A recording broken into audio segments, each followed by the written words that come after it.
നമസ്കാരം. മലയാളി വാർത്ത ഇൻസൈഡിലേക്ക് സ്വാഗതം. അമേരിക്കയും ഇറാനും തമ്മിലുള്ള കരാർ യാഥാർത്ഥ്യമായി. അമേരിക്കൻ പ്രസിഡന്റ് ഡൊണാൾഡ് ട്രംപ് ഫ്രാൻസിൽ നടക്കുന്ന G7 ഉച്ചകോടിക്ക് ശേഷം വേഴ്സായ് കൊട്ടാരത്തിൽ വെച്ച് ഫ്രഞ്ച് പ്രസിഡന്റ് ഇമ്മാനുവൽ മക്രോണിനൊപ്പം നടത്തിയ അത്താഴ വിരുന്നിൽ ഇറാൻ പ്രസിഡന്റ് മസൂദ് പെസഷ്കിയാനും ട്രംപും ധാരണാപത്രത്തിൽ ഒപ്പുവെച്ചു. തിങ്കളാഴ്ചയാണ് US-ഉം ഇറാനും തമ്മിലുള്ള ഇടക്കാല സമാധാന കരാർ ഓൺലൈനിൽ ഒപ്പിട്ടത്. കരാർ പ്രഖ്യാപനമുണ്ടായതിന് പിന്നാലെ നാവിക ഉപരോധം പിൻവലിക്കുകയാണ് എന്ന് ട്രംപ് പ്രഖ്യാപിച്ചു. കരാർ ഔദ്യോഗികമായി ഒപ്പിട്ടാൽ ഹോർമസ് കടലിടുക്ക് പൂർണ്ണമായും തുറക്കുമെന്നാണ് ട്രംപിന്റെ പ്രഖ്യാപനം. കരാർ പ്രാബല്യത്തിലാകുന്നതോടെ ഇറാന്റെ എണ്ണ, പെട്രോകെമിക്കൽ ഉൽപ്പന്നങ്ങൾ എന്നിവയുടെ വിൽപ്പനയ്ക്ക് മേൽ അമേരിക്ക ഏർപ്പെടുത്തിയിരിക്കുന്ന ഉപരോധം പിൻവലിക്കും. അതുവഴി ഇറാന് എണ്ണ വിൽപ്പന പുനരാരംഭിക്കാൻ കഴിയും. ലോകരാജ്യങ്ങൾ നേരിടുന്ന ഇന്ധനക്ഷാമത്തിന് താൽക്കാലിക മോചനം. അമേരിക്കയുമായുള്ള കരാർ തങ്ങളുടെ വിജയമാണ് എന്ന് ഇറാൻ പ്രഖ്യാപിക്കുന്നു. എന്നാൽ ഇറാനികളെ സംബന്ധിച്ച് ഇത്തരമൊരു കരാർ അവരുടെ അനിവാര്യതയും. അമേരിക്കയുമായുള്ള പുതിയ ധാരണാപത്രം ഒരു പിൻവാങ്ങലായല്ല, മറിച്ച് ചെറുത്തുനിൽപ്പിന്റെയും വിജയത്തിന്റെയും അടയാളമായി ഉയർത്തിക്കാട്ടാൻ ഇറാൻ ഭരണകൂടം ശ്രമിക്കുന്നു. എന്നാൽ ഈ വാദം അത്ര നിലനിൽക്കുന്നതല്ല. വിനാശകരമായ യുദ്ധത്തിലൂടെയാണ് കഴിഞ്ഞ കുറേ ദിവസങ്ങളായ രാജ്യം കടന്നുപോയത്. സമ്പദ് വ്യവസ്ഥ കടുത്ത സമ്മർദ്ദത്തിൽ. ഇസ്ലാമിക് റിപ്പബ്ലിക്കിന് ജനങ്ങൾ നൽകിയ പിന്തുണയുടെ അടിത്തറ ഇളകി തുടങ്ങി. രാജ്യത്തിനകത്തും പുറത്തുമുള്ള ഇറാനികൾ ഈ പ്രതിസന്ധിയെ നയതന്ത്രത്തിനുള്ള ഒരു അവസരമായല്ല, മറിച്ച് ഭരണമാറ്റത്തിനുള്ള അവസരമായി കണ്ടിരുന്നു.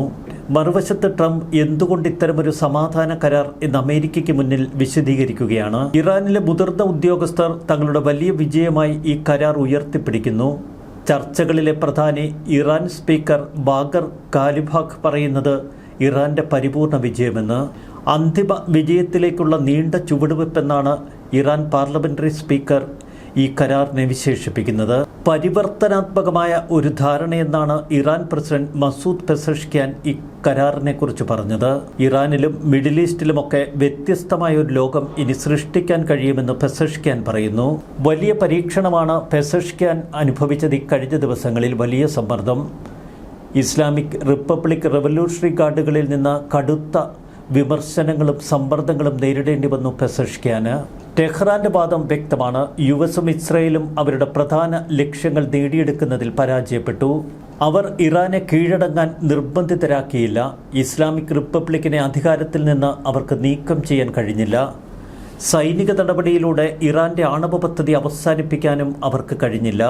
ഹിസ്ബുള്ളയുമായുള്ള ഇറാന്റെ ബന്ധം വിച്ഛേദിക്കാൻ അവർക്ക് കഴിഞ്ഞില്ല. കൃത്യമായ ചർച്ചാമേശയിൽ അമേരിക്കയെ ഇരുത്താൻ ഇറാന് കഴിഞ്ഞു. ലെബനനെ ഈ കരാറിന്റെ ചട്ടക്കൂടിൽ ഉൾപ്പെടുത്തുന്നതിൽ ഇറാൻ വിജയിച്ചു എന്നാണ് ഇറാൻ ഭരണകൂടം അവകാശപ്പെടുന്നത്. കാലങ്ങളായി ഇറാൻ മുന്നോട്ട് വച്ചിരുന്ന ഉപരോധ ഇളവുകൾ നേടിയെടുത്തു.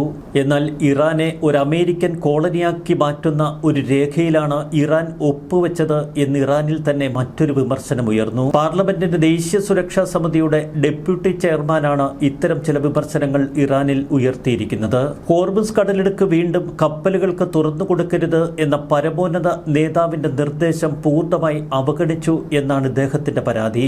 യുദ്ധം തുടങ്ങുന്നതിന് മുൻപ് ഇറാൻ നേരിട്ട സമ്മർദ്ദങ്ങളും ഇപ്പോൾ യുദ്ധാനന്തരം ഇറാന് മുന്നിലുള്ള സാധ്യതകളും ചൂണ്ടിക്കാട്ടുകയാണ് ഇറാൻ ഭരണകൂടം.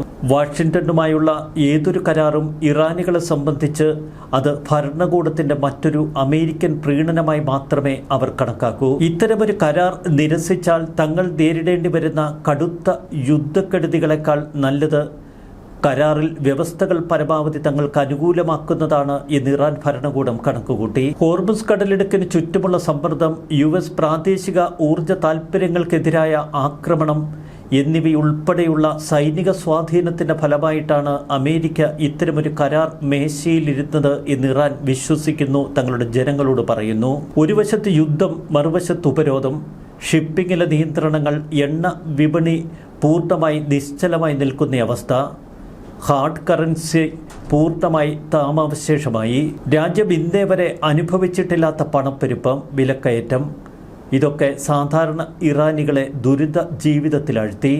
അമേരിക്കയെ പൂർണ്ണമായി ആശ്രയിക്കുന്നതിന് പകരം നിക്ഷേപത്തിനും പുനർനിർമ്മാണത്തിനുമുള്ള ഒരു മാർഗമായി ഈ കരാർ ഉപയോഗിക്കാൻ ഇറാനികളോട് JD വാൻസ് ഉപദേശിച്ചു. മറുവശത്ത് ഇസ്രയേലിന്റെ കാര്യത്തിൽ തികഞ്ഞ അവ്യക്തതയാണ് ഇപ്പോഴും ഈ കരാർ പുലർത്തുന്നത്.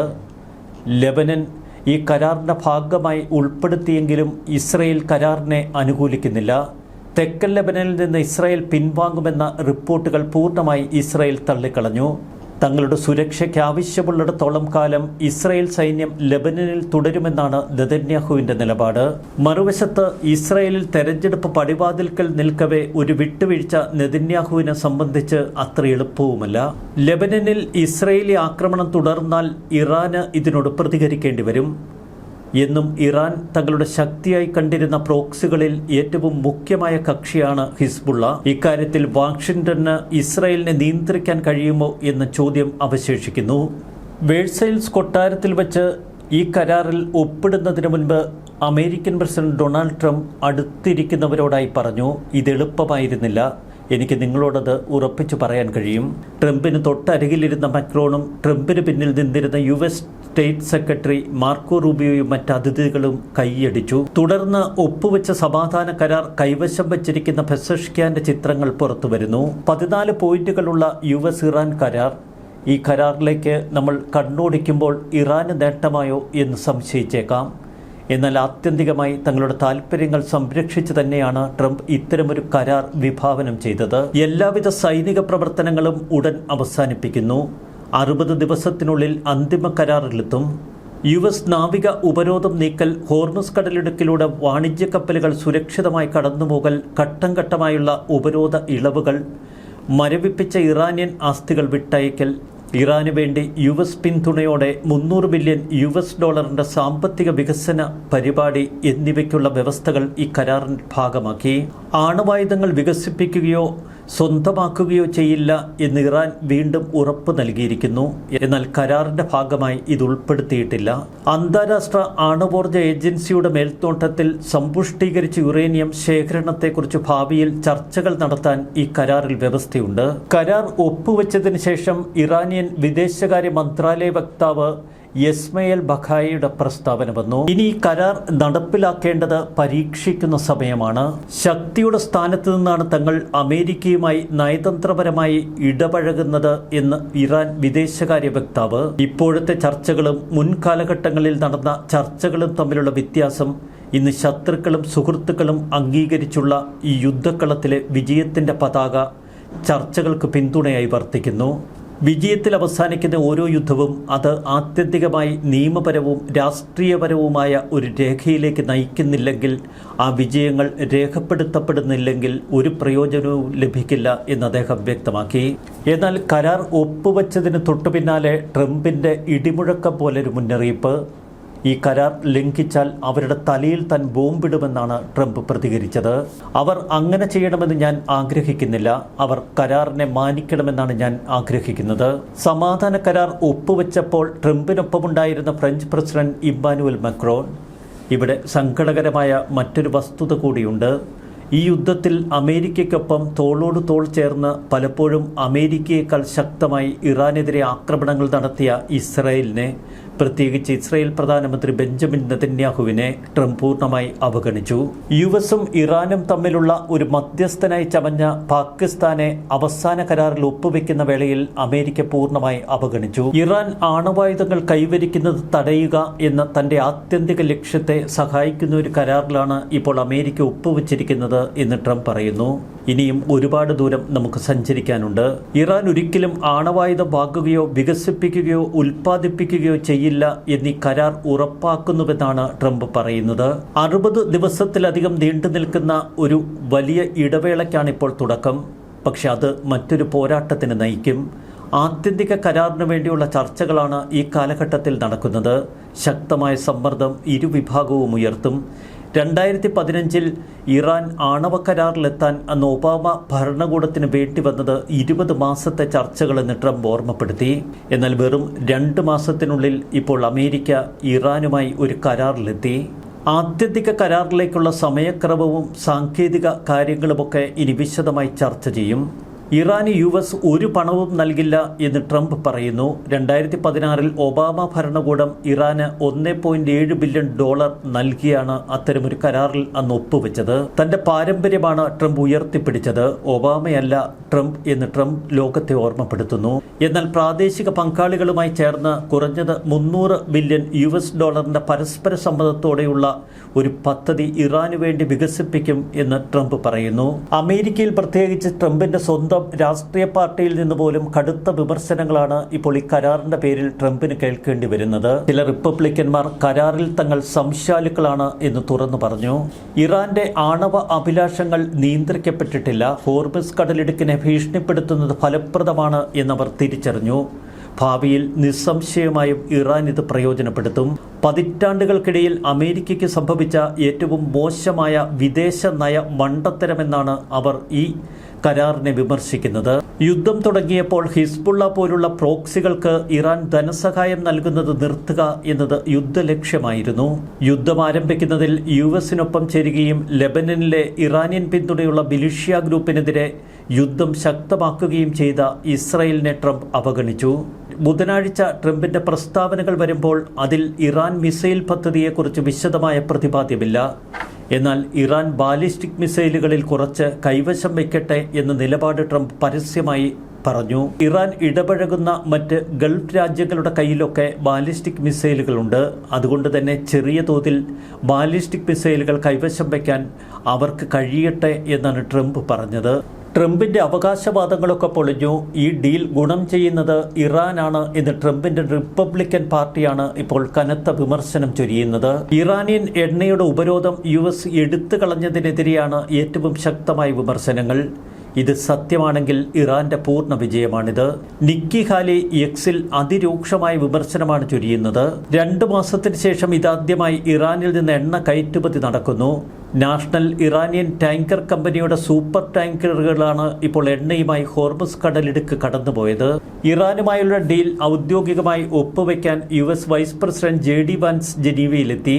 ഡീലിലെ വ്യവസ്ഥകൾ ഇറാൻ ലംഘിച്ചാൽ എന്തു ചെയ്യുമെന്ന് മാധ്യമപ്രവർത്തകർ ചോദിച്ചപ്പോൾ ട്രംപ് പറഞ്ഞ മറുപടി, ഡീൽ പൊളിഞ്ഞാൽ വാൻസിനെ പഴിക്കുക എന്ന ആശയത്തോട് ഞാൻ യോജിക്കുന്നു. മറിച്ച് ഡീൽ വിജയിച്ചാൽ അതിന്റെ ക്രെഡിറ്റ് ഞാൻ എടുക്കും. ഡീലിലെ മിക്ക വ്യവസ്ഥകളും ഇറാൻ അനുകൂലമാണ് എന്ന വിമർശനമാണ് ഉയർന്നത്. എങ്കിൽ ട്രംപ് ഇതെല്ലാം തള്ളിക്കളയുന്നു. ഇറാനും US-ഉം തമ്മിലുള്ള സമാധാന ഡീൽ യാഥാർത്ഥ്യമായതിന് തൊട്ടുപിന്നാലെ എണ്ണവില കീഴ്പോട്ട്. ഇസ്രയേൽ പ്രധാനമന്ത്രി ബെഞ്ചമിൻ നെതന്യാഹുവിന് ഇത് കടുത്ത പ്രതിസന്ധിയാണ് സൃഷ്ടിച്ചിരിക്കുന്നത്. ഇറാൻ US സമാധാന കരാറിനെതിരെ ഇപ്പോൾ നെതന്യാഹു അഭിപ്രായമൊന്നും പറയുന്നില്ല. ഇറാനെതിരെയുള്ള സൈനിക നടപടികളുമായി മുന്നോട്ടു പോകണമെന്ന നിലപാടായിരുന്നു നെതന്യാഹുവിന്. മേഖലയിൽ സംഘർഷം ലഘൂകരിക്കാനും ഒത്തുതീർപ്പിലെത്താനും അമേരിക്ക ശ്രമിച്ചപ്പോൾ ഇസ്രയേൽ പലപ്പോഴും അതിന് തടയിട്ടു. 2026 ഒക്ടോബറിന് മുൻപ് ഇസ്രയേലിൽ പൊതു തെരഞ്ഞെടുപ്പ് നടക്കാനിരിക്കെ നെതന്യാഹുവിന് കനത്ത സമ്മർദ്ദമാണ് ഇപ്പോൾ രാഷ്ട്രീയപരമായി നേരിടേണ്ടി വരുന്നത്. അടുത്ത 2 മാസത്തിനുള്ളിൽ നടക്കുന്ന ചർച്ചകളിൽ ടെഹ്റാൻ വിട്ടുവീഴ്ചകൾ നടത്തിയാൽ മാത്രമേ ഇറാനുമായി ഒരു അന്തിമ ധാരണാപത്രത്തിലെത്താൻ ട്രംപിന് കഴിയൂ. ഇറാന് മുൻകൂർ ഉപരോധ ഇളവ് നൽകിയതിനെതിരെയാണ് ഇപ്പോൾ ഇസ്രയേൽ ഉയരുന്ന ശക്തമായ ചില പ്രതിഷേധങ്ങൾ. ഇറാനുമായി ബന്ധപ്പെട്ട വിദേശ അക്കൗണ്ടുകൾ മരവിപ്പിച്ചിരുന്നു നേരത്തെ അമേരിക്ക. ഈ ഇറാനിയൻ ഫണ്ടുകൾ യഥേഷ്ടം അവർക്ക് കൈകാര്യം ചെയ്യാം എന്ന ഓഫർ നൽകി ഉപരോധം പിൻവലിച്ചതും അമേരിക്കയ്ക്ക് വലിയ ക്ഷീണമാണ് എന്ന് ഇസ്രയേൽ കണക്കുകൂട്ടുന്നു. അത് അവരുടെ പണമാണ്. അവരുടെ കയ്യിൽ ധാരാളം പണമുണ്ട്. അത് അവരുടെ സ്വന്തം പണമാണ്. ഒരു പ്രത്യേക ഘട്ടത്തിൽ ഞങ്ങളത് മരവിപ്പിച്ചു. നമ്മളത് തിരികെ നൽകേണ്ടി വരുമെന്ന് ഞാൻ കരുതുന്നു. ഇതാണ് ട്രംപിന്റെ നിലപാട്. നമ്മളത് തിരികെ നൽകിയില്ലെങ്കിൽ ഇനി ആരും ഒരിക്കലും ഡോളറിൽ നിക്ഷേപിക്കില്ല എന്ന് ട്രംപ് പറയുന്നു. ഇത് വിശ്വാസ്യതയുടെ പ്രശ്നമാണ്. കരാറിന്റെ ഒരു പകർപ്പ് നെതന്യാഹു ആവശ്യപ്പെട്ടില്ല എന്നാണ് ട്രംപ് വിശദീകരിക്കുന്നത്. ചുരുക്കത്തിൽ യുദ്ധം താൽക്കാലികമായി അവസാനിപ്പിക്കാൻ അമേരിക്കയ്ക്ക് കഴിഞ്ഞു.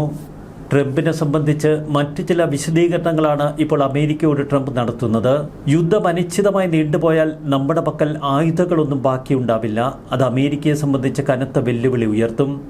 യുദ്ധം ഓരോ ദിവസവും മുന്നോട്ട് പോകും തോറും ലോകം കൂടുതൽ സാമ്പത്തിക ഞെരുക്കത്തിലേക്ക്, സാമ്പത്തിക തകർച്ചയിലേക്ക് വീഴും.